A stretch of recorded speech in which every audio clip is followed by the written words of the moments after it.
Welcome to our chapter 2. We are looking at outcomes-based education and training. We will start by looking at what we call outcomes. Outcomes is what our learner will be able to do. Say, for instance, I am coaching people in this soccer. If I talk about outcomes, perhaps it's a sidekick. I want my learners to be able to make that sidekick. So an outcome is the skill that somebody is able to do, like making a cup of coffee, making that sidekick, writing that poem, or whatever it is.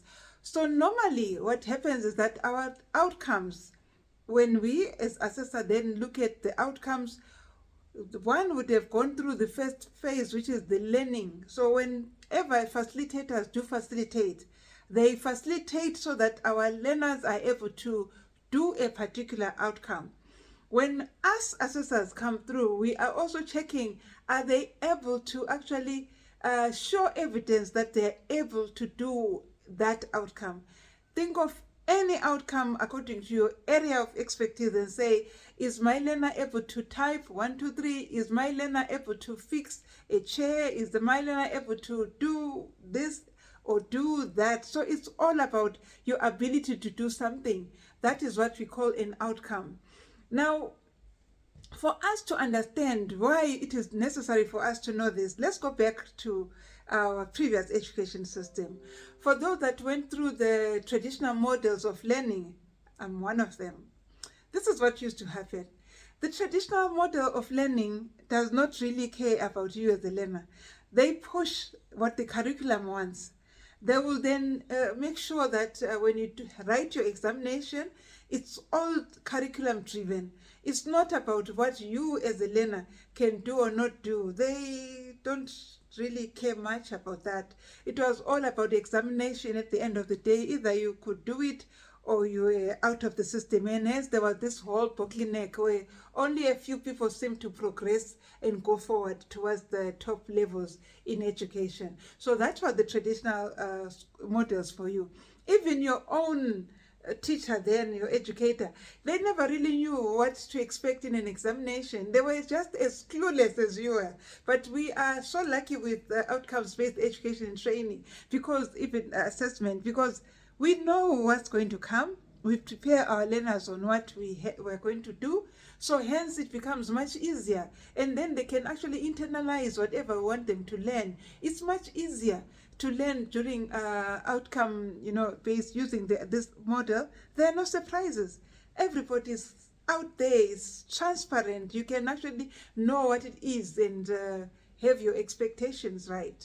Now, the traditional model was a bit difficult. We made life difficult for people. People would come in once after a very long time. Imagine those 4 years we prepared for this, or 5 years we prepared for a certain qualification, and suddenly you need to prove yourself within 3 hours or whatever hours it is. So imagine all those years packed together into that 3 hours. It's obviously there will be a lot of things that you may know that they will not test on. So that's the reality of outcomes-based education and traditional education. Now we're coming to outcomes-based education and training, and we're saying, let's do things differently. Let's make sure that when we assess our learners, they know what we are going to do. There are no surprises. We prepare them for what is coming. Because at the end of the day, it's all about the skill that they need to know, and we'll be happy if they get that skill and if they internalize it. And then we can judge according to the criteria. So that is outcomes-based for you. And this is when you guys come in as assessors to make sure that things happen in this space. Now, outcomes-based education and training, it emphasizes on outputs. What is the end product? Can my Uncle Peter paint? Can he paint properly using whatever steps that he has to follow? So if it is a yes, then we are happy. We are emphasizing on output. We are emphasizing on end products. What should this candidate be able to do? Master that. Now we also emphasize on referencing to a criteria.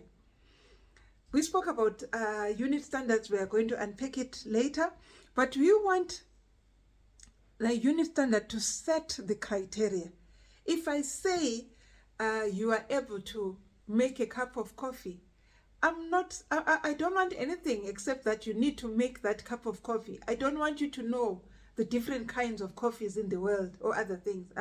It must be so clear, it must be so specific, and that is when we reference to a criteria.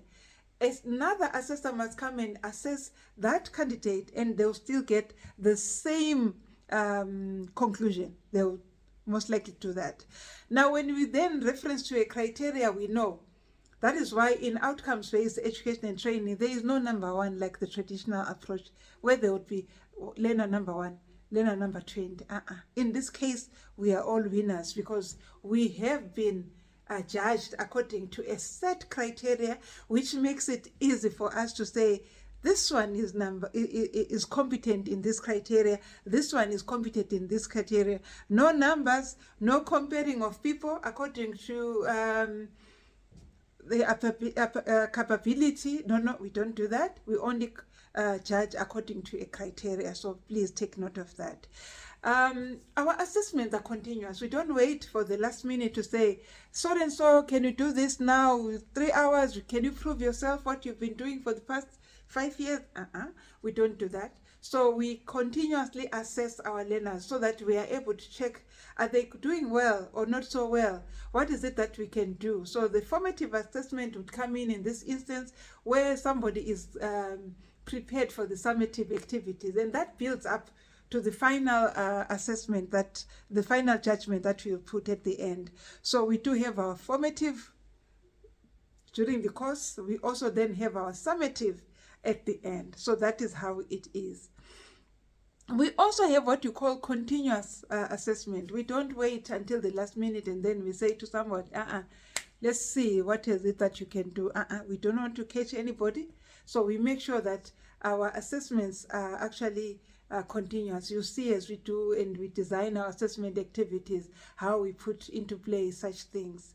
Our assessments outcomes-based education stresses on the fact that assessments must be valid, yes, and they must be reliable.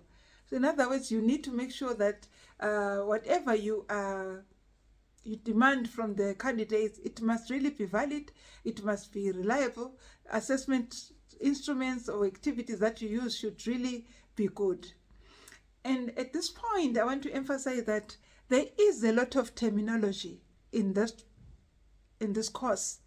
Terminology that you need as you go on.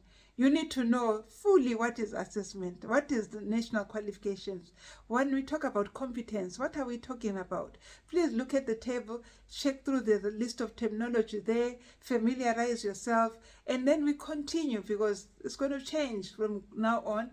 We are going to be so excited, we'll start speaking in a certain language because this is the language of our field.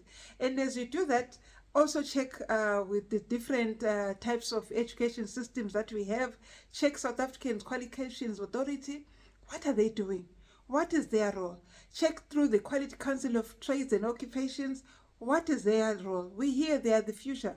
What is it that they are coming to do? What would be your role as an assessor then? Check the sitters. What do they do? I want you to understand what the sitters do because those are your best friends. Those are the people that will assess you. When you need to register as an assessor, when you need to assess, then you need to assess under them. You need to know what is it that they expect out of you. What is the code of conduct, for instance? They'll give all those guidelines, they register you, you work under them. Super organizations to get to know. So there's quite a lot that we need to understand. Check around how many sitters we have. There's quite a lot. There is a lot. I don't want to give you the answer. Please Google, check out how many sitters. Then it will be good for you to know. And then before we proceed now to the next chapter, let's prepare ourselves. All the best.